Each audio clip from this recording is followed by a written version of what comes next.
Capital region this week after one attack overseas kills two men with local ties, a lieutenant colonel with the Army and a non-military law enforcement officer among the dead. Matt Markham is live in the newsroom after speaking with one of the men's families today. Matt? Well, Jerry, they always expected Joseph Morabito to come home to the Haines Falls hamlet of Hunter, but got the news this weekend that he would not be. Morabito was showing Afghans how to be police officers when Morabito's wife said one of the people he was there to help turned on him.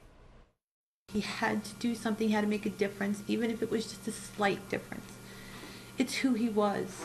It's who he was made to be.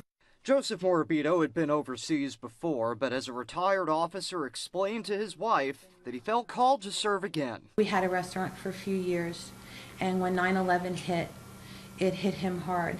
Morabito went to Iraq and Afghanistan as a contractor, passing the torch so others could be law enforcement leaders in their own countries. He said he couldn't stay here anymore, that he needed to do something to be a part of this and to help people out because too many people's lives were lost.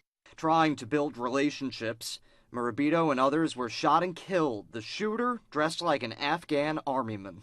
It was definitely a sneak attack. He obviously did not know, and that's what hurts the most, because this is what he did, is he trained people to look for this. Trained to spot insurgents, what Andrea says her husband did.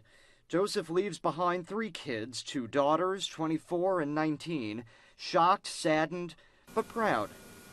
I'm just glad that he did what he loved to do, and I don't think he'd want it any other way. As the flags fly in front of Joseph's home, his spirit moves his family. He always said if I felt the wind passing by me when there was nothing there, then it was him. And I do believe in that. His daughters say their father could be overprotective, but was always loving. If you ask anybody, they'll tell you how highly I talked of him, and he truly made us who we are. I'll always talk about him for the rest of my life. This was Joseph Morabito's 4th time overseas. His wife says he was serving in the Navy when they met in 1983. Andrea says she and her husband recalled praying to St. Michael many times, the patron saint of police officers. She said maybe he was caught off guard too, but nevertheless will continue holding on to faith to lead her and her family through a difficult time. Matt Markham, CBS 6 News.